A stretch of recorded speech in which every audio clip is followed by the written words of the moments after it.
Hello everyone, welcome back to my channel. Thank you so much for watching. My name is Dr. Ritu Daima. Welcome you all and I hope you all are going good. तो फॉर्गिज्म number 30 में doctor हानेमन हमें क्या बता रहे हैं कि जब एक हेल्दी ह्यूमन बीइंग में मेडिसिन डाला जाता है या कहीं प्रूविंग का टाइम कह लीजिए या ऐसे नॉर्मल अगर हेल्दी किसी इंडिविजुअल को आप मेडिसिन दे रहे हैं तो उसका जो इम्पैक्ट होगा बॉडी पे वो कहीं कहीं ज़्यादा पावरफुल होगा. मतलब एक हेल्दी इंडिविजुअल मेडिसिन से बहुत ही ज़्यादा पावरफुली अफेक्टेड होगा. क्यों? The human body appears to admit of being much more powerfully affected in its health by medicine. तभी तो वो सिम्टम्स भी आने लगते हैं आफ्टर अ वाइल. जब आप मेडिसिन किसी को दे रहे हैं तो उस मेडिसिन के सिम्टम्स भी जल्दी आने लगते हैं. आप देखने लगते हैं ये सिम्टम्स आ रहे हैं तो वो ड्रग प्रूविंग का प्रोसेस हो गया. तो एक हेल्दी इंडिविजुअल में मेडिसिन का बहुत एक स्ट्रॉन्ग इम्पैक्ट होता है, पावरफुली अफेक्ट करता है बिकॉज मेडिसिन जो है they are somewhat creating a stronger diseases partially because we have the regulation of a dose in our power. हमारे हाथ में उसका डोज का रेगुलेशन है than by natural morbid stimuli. तो ज्यादा अच्छे से natural. Now what happens, what they are trying to say, what he is trying to say कि natural morbid जो natural diseases है उससे भी कहीं ज्यादा गहरा इम्पैक्ट एक मेडिसिन हमारी बॉडी में करती है. एक नेचुरल डिजीज उतना ज्यादा अफेक्ट नहीं करते पावरफुली जितना एक मेडिसिन पावरफुली इम्पैक्ट करती है. For natural disease are cured and overcome by suitable medicine. और इसी के कारण नेचुरल डिजीज क्योर होते हैं और मेडिसिन उन्हें ओवरकम कर पाती है. फॉर्गिज्म नंबर 29 का जो फुटनोट था वही फॉर्गिज्म नंबर 30 में भी लिखा हुआ है, सेम फुटनोट. फॉर्गिज्म नंबर 31, फॉर्गिज्म नंबर 31 क्या कहता है ये हमें बताता है मॉर्बिफिक नॉक्शियस एजेंट. नॉक्शियस हार्मफुल, जो चीज काफी हार्मफुल है आपके लिए नुकसानदायी है. मॉर्बिफिक इज अबनॉर्मल. तो अबनॉर्मल कुछ हार्मफुल एजेंट्स हैं उसके बारे में फॉर्गिज्म नंबर 31 बताता है. जो इनिमिकल फोर्सेस है चाहे वो साइकिकल हो चाहे वो फिजिकल हो, जो हमारे दुश्मन फोर्सेस हैं, हमारे साथी फोर्सेस कौन सा है? Vital force. एक हेल्दी वाइटल फोर्स हमारा साथी है. इनिमिकल वाइटल फोर्स जिससे हम हर समय एक्सपोज्ड रहते हैं. एक हम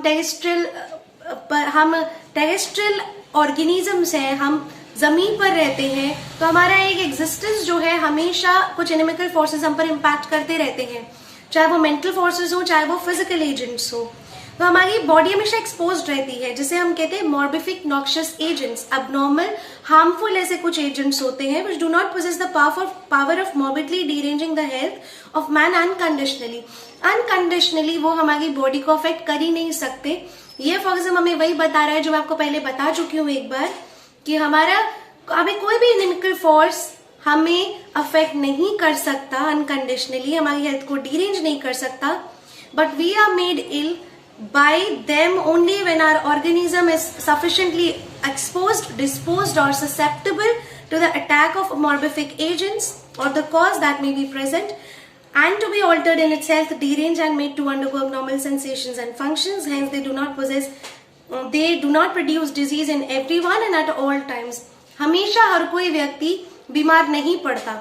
सेम इन्फ्लुएंसेस में रहने के बाद भी आपके फैमिली में हर कोई बराबर बीमार नहीं पड़ेगा, हर समय बीमार नहीं पड़ेगा.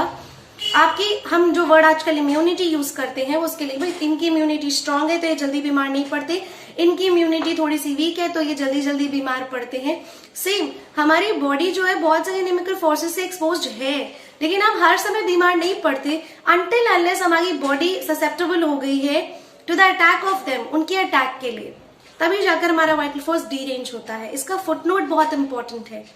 When I call disease a derangement of man state of health, जब हम डिजीज को कह रहे हैं कि एक डीरेंजमेंट है स्टेट ऑफ हेल्थ को, तो डीरेंजमेंट ऑफ हेल्थ अगर हम कह रहे हैं डिजीज को, I am far from wishing thereby to give a hyperphysical explanation of the internal nature of disease generally or in any of the case of disease in particular. It is only intended by this expression to intimate what it can be proved disease are not and cannot be, that they are not mechanical or chemical alterations of the material substances of body and not dependent on the material morbific substances, but that they are merely the spiritual dynamic derangements of the life. So it's basically simple. कोई explanation की जरूरत नहीं होती. जब हम कहते हैं disease तो डीरेंजमेंट है स्टेट ऑफ हेल्थ का।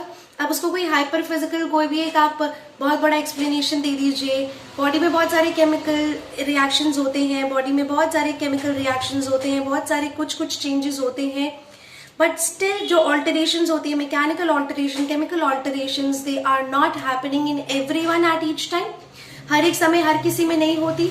जब तक वाइटल फोर्स आपका वीकन नहीं होगा तब तक आपको डिजीज नहीं होगा। वाइटल फोर्स वीकन हो जाने पर आपको डिजीजेस होने लगते हैं। तो कोई भी एक मटेरियल कारण नहीं है, it is only the spiritual, only and only the spiritual weakening or the dynamic changes of the vital force in a negative manner. This is what is morbific noxious agents and FOXM number 30 and 31. I hope that you are going to understand this concept also.